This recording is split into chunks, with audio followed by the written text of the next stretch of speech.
En la antigüedad, cuando las diligencias transportaban pasajeros por los bosques, los ladrones cambiaban el sentido de las señales en la bifurcación de los caminos para poder asaltarlos en lugares extraviados. El enemigo de nuestras almas cambia las señales que Dios nos ha dado en su palabra para guiarnos por sendas seguras. Como hay falsos cristos, falsos profetas y falsas iglesias, el enemigo también falsifica la revelación sobre la forma en que Jesús ha de volver, con el propósito de distraer y desviar la atención de los asuntos importantes para nuestra preparación y salvación. Jesús mismo profetizó que su regreso sería falsificado. Mateo 24, 3 al 4. Los discípulos se le acercaron diciendo: dinos cuándo serán estas cosas y qué señal habrá de tu venida y del fin del siglo. Respondiendo Jesús les dijo: mirad que nadie os engañe.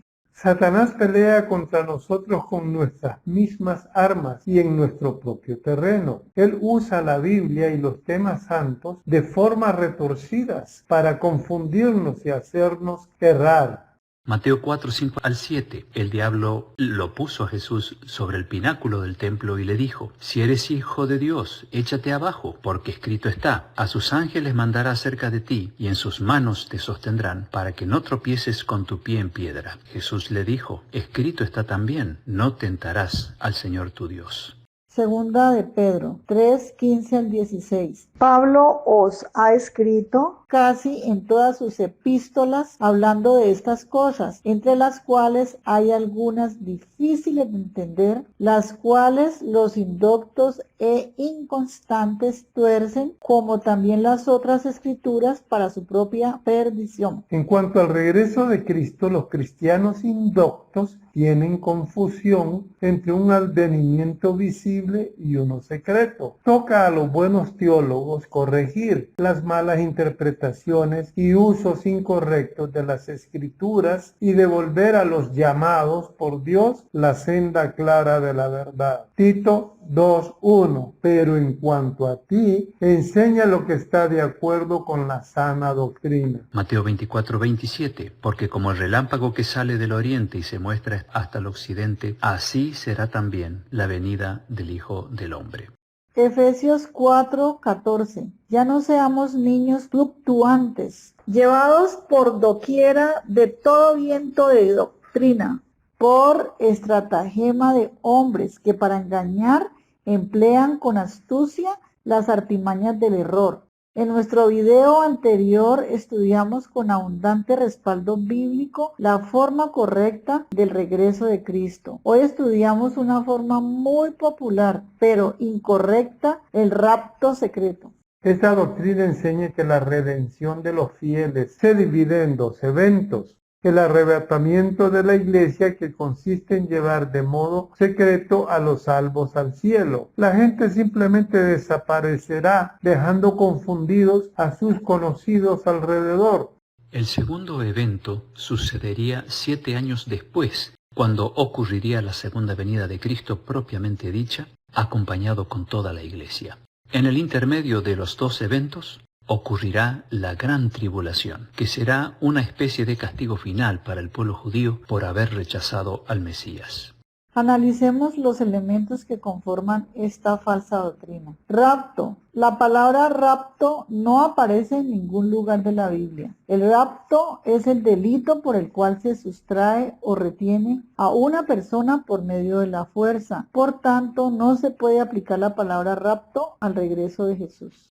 Los partidarios de esta doctrina toman la palabra arrebatamiento como sinónimo de rapto, pero no es lo mismo. El diccionario define arrebatar como quitar una cosa a una persona con violencia o con rapidez. El verbo arrebatar es aplicado al regreso de Jesús una sola vez en la Biblia. Primera de Tesalonicenses 4, 16 al 17. El Señor mismo descenderá del cielo y los muertos en Cristo resucitarán primero. Luego nosotros, los que vivimos, seremos arrebatados juntamente con ellos en las nubes para recibir al Señor en el aire y así estaremos siempre con el Señor. A la hora del regreso de Jesús, sus seguidores fieles estarán en gran tribulación por la persecución persecución y violencia de los enemigos de Dios. Los ángeles los rescatarán de modo apresurado y con fuerza. Mateo 24, 29 al 31. Después de la tribulación de aquellos días, verán al Hijo del Hombre viniendo sobre las nubes del cielo, con poder y gran gloria, y enviará a sus ángeles, juntarán a sus escogidos, desde un extremo del cielo hasta el otro. Secreto es otra palabra que nunca se usa en la Biblia aplicada al regreso de Jesús. El regreso de Jesús es algo anunciado ya por 2000 años, conocido no solo por los salvos que le esperan, sino por todo el mundo religioso, incluyendo los que se han de perder. El modo como ha de regresar tampoco es un secreto. Ha sido revelado con abundantes señales y profecías acerca de los acontecimientos previos al advenimiento. Lo único secreto es el día y la hora en que ha de ocurrir. Mateo 24:36. Pero del día y la hora nadie sabe, ni aun los ángeles de los cielos, sino solo mi Padre. Mateo 25:13. Velad pues, porque no sabéis el día ni la hora en que el Hijo del Hombre ha de venir. Lo secreto no se refiere a la forma en que Jesús ha de volver. Los seguidores del rapto apelan al concepto de que Jesús vendrá como ladrón en la noche. Pero se equivocan, porque no es Jesús quien vendrá como ladrón, sino el día del Señor. Lo secreto está puesto en el día de su venida. Segunda de Pedro 3:10. El día del Señor vendrá como ladrón en la noche. Los creyentes bien informados no seremos sorprendidos por la venida del Señor. Le esperamos y nos regocijaremos con su llegada. Primera Tesalonicenses 5, 1 al 2 y 4. Pero acerca de los tiempos y de las ocasiones no tenéis necesidad de que yo os escriba, porque vosotros sabéis perfectamente que el día del Señor vendrá, así como ladrón en la noche. Mas vosotros, hermanos, no estáis en tinieblas, para que el día os sorprenda como ladrón. La metáfora del ladrón en la noche no se aplica a lo secreto, sino a lo inesperado y sorpresivo. Mateo 24:37 al 39. Como en los días de Noé, así será la venida del Hijo del Hombre. Porque como en los días antes del diluvio estaban comiendo y bebiendo, casándose y dando en casamiento, hasta el día en que Noé entró en el arca, y no entendieron, hasta que vino el diluvio y se los llevó a todos. Así también será la venida del Hijo del Hombre. Lo inesperado y lo sorpresivo será la consecuencia de la terquedad. No es que no supieran lo que iba a suceder. Noé se los estuvo anunciando por mucho tiempo, pero no creyeron y se olvidaron del asunto, continuando sus vidas sin tener en cuenta a Dios. Así hoy, el regreso de Jesús ha sido predicado al mundo abundantemente, pero el mundo lo ignora voluntariamente y siguen sus vidas sin Dios. Para ellos, el día de la venida de Cristo los sorprenderá como ladrón. Los predicadores del rapto citan los versículos 40-41 como evidencia de su idea de rapto. Entonces estarán dos en el campo, el uno será tomado y el otro será dejado. Dos mujeres estarán moliendo en un molino, la una será tomada y la otra será dejada. Este texto no dice que eso será secreto, sino que los salvos serán separados de los perdidos y llevados al cielo al encuentro con Jesús. La doctrina del rapto secreto es un sistema que agrupa textos y eventos sacados de sus contextos inmediato y amplio para acomodarlos a su discurso. Una profecía que ha sido fuertemente violentada es la profecía de las 70 semanas. Daniel 9, 23 al 27, 70 semanas están determinadas sobre tu pueblo y sobre tu santa ciudad para poner fin al pecado y expiar la iniquidad, para traer la justicia perdurable y sellar la visión y la profecía y ungir al santo de los santos. Desde la salida de la orden para restaurar y edificar a Jerusalén hasta el Mesías príncipe. Habrá 7 semanas y 62 semanas. Se volverá a edificar la plaza y el muro en tiempos angustiosos. Y después de las 62 semanas se quitará la vida al Mesías, y el pueblo de un príncipe que ha de venir destruirá la ciudad y el santuario. Y por otra semana confirmará el pacto con muchos. A la mitad de la semana hará cesar el sacrificio y la ofrenda. La organización de las 70 semanas es complicada solo en apariencia. En realidad es muy fácil de entender. 7 semanas más 62 semanas más una semana. Esta profecía de tiempo tiene un punto de partida para hacer las cuentas. La salida de la orden para restaurar y edificar a Jerusalén. Esdras 7, 9 y 11 al 28. El día primero del mes fue el principio de la partida de Babilonia. Esta es la copia de la carta que dio el rey Artajerjes al sacerdote Esdras. Por mí es dada orden, porque de parte del rey y de sus 7 consejeros eres enviado para honrar la casa de Jehová que está en Jerusalén. Esto sucedió el año 457 a.C.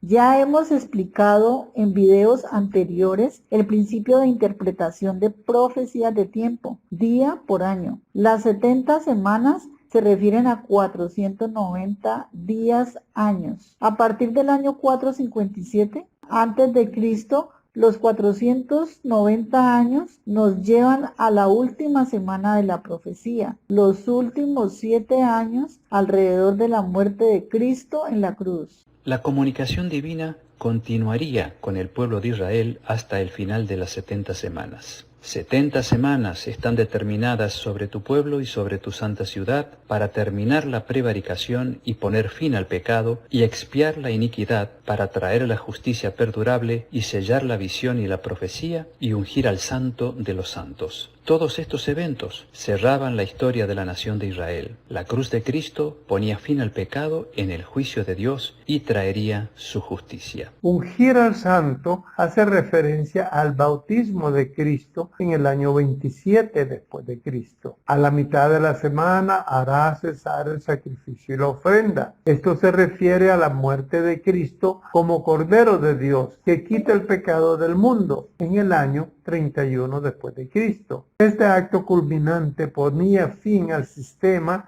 ceremonial de las ofrendas de corderos para el sacrificio por el perdón de pecados. Mateo 27, 50 al 51. Jesús entregó el Espíritu, y he aquí el velo del templo se rasgó en dos de arriba a abajo. La profecía termina en el año 34 después de Cristo, con el apedreamiento de Esteban, que produjo la dispersión de todos los creyentes hasta más allá de Samaria. Hechos 7, 58 al 59. Y apedrearon a Esteban. Pusieron sus vestidos a los pies de un mancebo que se llamaba Saulo. La muerte de Esteban condujo al llamamiento del apóstol San Pablo como apóstol de los gentiles. Capítulo 8:1. Y Saulo consentía en su muerte. En aquel día se hizo una grande persecución en la iglesia que estaba en Jerusalén, y todos fueron esparcidos por las tierras de Judea y de Samaria. El capítulo 9, verso 15 dice de San Pablo: instrumento escogido me es este, para que lleve mi nombre en presencia de los gentiles. La profecía de las 70 semanas en su totalidad y sin interrupción se completa en el año 34 después de Cristo.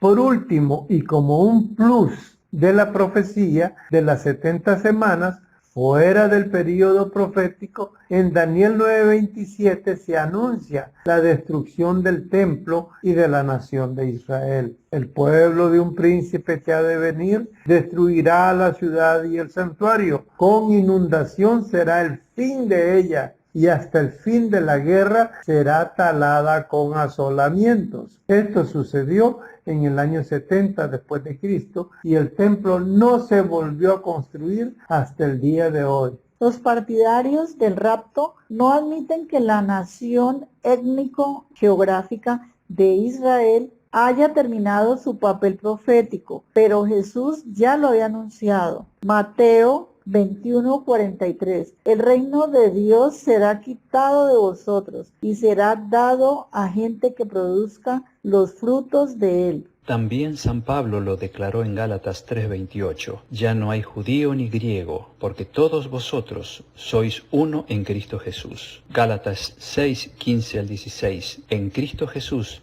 ni la circuncisión vale nada, ni la incircuncisión, sino una nueva creación.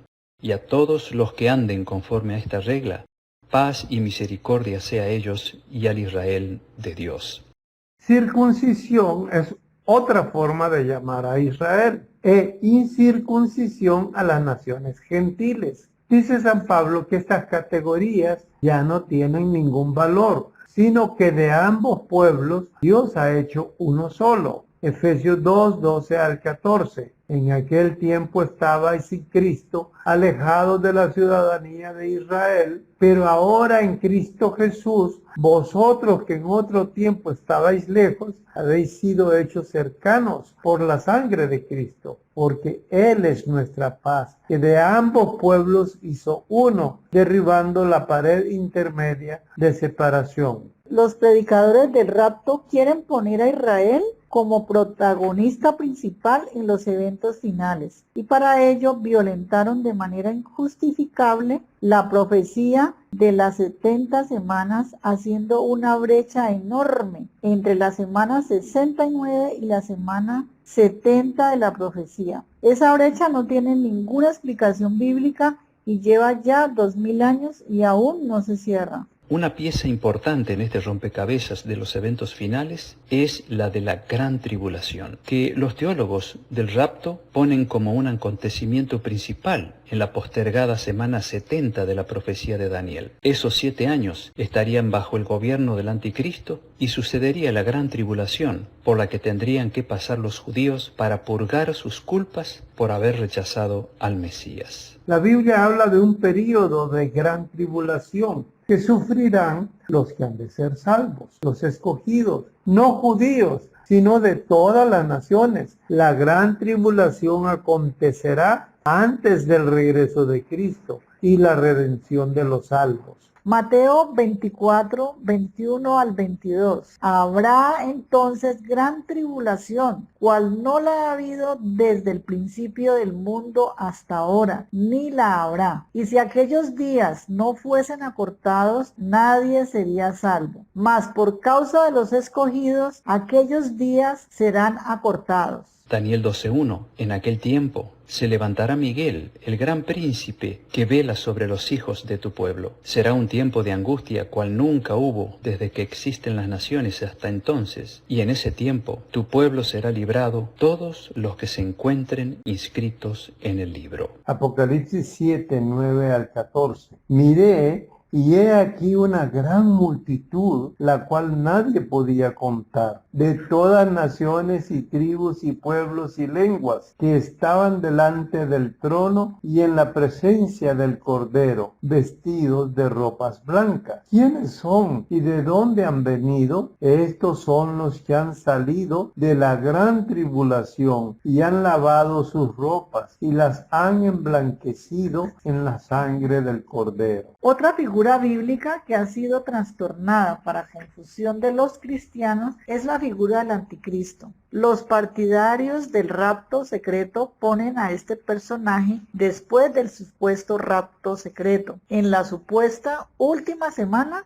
de la profecía de las 70 semanas, como un líder judío que produciría la gran tribulación y quien gobernaría por 3 años y medio antes de la revelación o segunda venida de Cristo visible. El Nuevo Testamento habla de muchos anticristos. Primera de Juan 2:18. Hijitos, ya es el último tiempo, y según vosotros oísteis que el anticristo viene, así ahora han surgido muchos anticristos. La palabra anti tiene el significado de oponerse a Cristo, pero también el de ponerse en lugar de Cristo como Cristo, o sea, un falso Cristo. Mateo 24:24. Se levantarán falsos cristos y falsos profetas y mostrarán grandes señales y prodigios para así engañar, de ser posible, aún a los escogidos. Pero cuando se refiere a el anticristo en singular, se refiere a una figura particular y dominante en el mundo. La Biblia presenta a este personaje como actuando antes del regreso de Cristo. Segunda de Tesalonicenses 2:1-4. Con respecto a la venida de nuestro Señor Jesucristo y nuestra reunión con Él, de ninguna manera se dejen engañar, porque ese día no vendrá sin que antes se manifieste el hombre de pecado, el cual se opone y se enfrenta a todo lo que se llama Dios o es objeto de culto, al grado de sentarse en el templo de Dios y de ocupar su lugar, haciéndose pasar por Dios. El anticristo entonces aparece y actúa antes del regreso de Cristo, y la tribulación contra los cristianos fieles se llevará a cabo justo antes del segundo advenimiento. La secuencia de los eventos finales es otro tema que se presenta de forma alterada para hacerla cuadrar con la doctrina del rapto secreto y el reino de Israel restaurado. El Evangelio dice que la segunda venida de Cristo a la tierra coincide con el fin del mundo. Mateo 24:3. ¿Cuál será la señal de tu regreso y del fin del mundo? Pero para los teólogos del rapto, el mundo sigue después del regreso de Cristo. Según ellos, todavía tendría que cumplirse los 7 años de la semana número 70 de Daniel. Esta semana estaría delimitada por 2 eventos. Al inicio se realizaría el rapto secreto. Al final de los 7 años sería el regreso de Cristo visible y glorioso en compañía de los salvos, y se establecería en Jerusalén el reinado de Cristo en la tierra, que duraría 1000 años.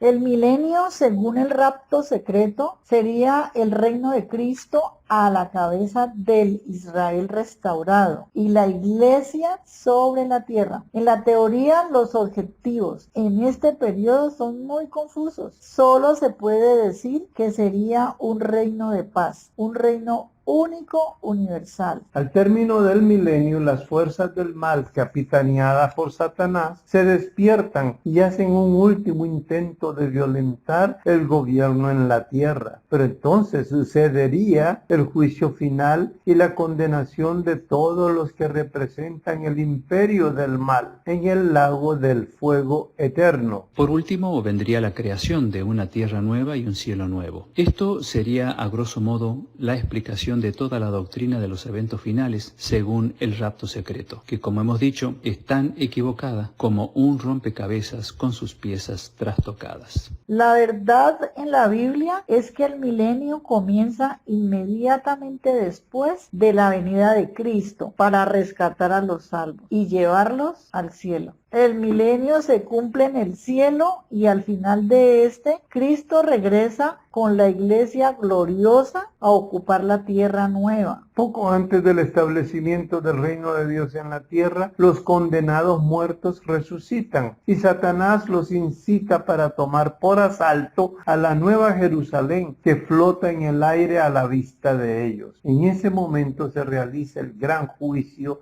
final y cae fuego del cielo para destruir a los demonios y los condenados y a purificar la tierra. Luego la tierra es recreada a la vista de los salvos, quienes la ocuparán con alegría. Malaquías 4:1-3. He aquí viene el día ardiente como un horno, y todos los que hacen maldad serán estopa, y aquel día que vendrá los abrazará, ha dicho Jehová de los ejércitos, el cual no les dejará ni raíz ni rama. Mas a vosotros los que teméis mi nombre, nacerá el sol de justicia, y saldréis y saltaréis como becerros de la manada. Y hollaréis a los malos, los cuales serán ceniza bajo las plantas de vuestros pies. Querido amigo, en este video y el anterior hemos presentado la verdad y el error, la luz y la oscuridad. Ahora te toca a ti elegir qué creer. Si eliges el error y la oscuridad, fallarás en la preparación necesaria para ser salvo en los eventos finales. Si eliges la verdad y la luz, Dios te dará fuerzas y sabiduría para resistir la gran tribulación y salir victorioso al encuentro del Señor en las nubes. Oramos porque así sea. Bendiciones.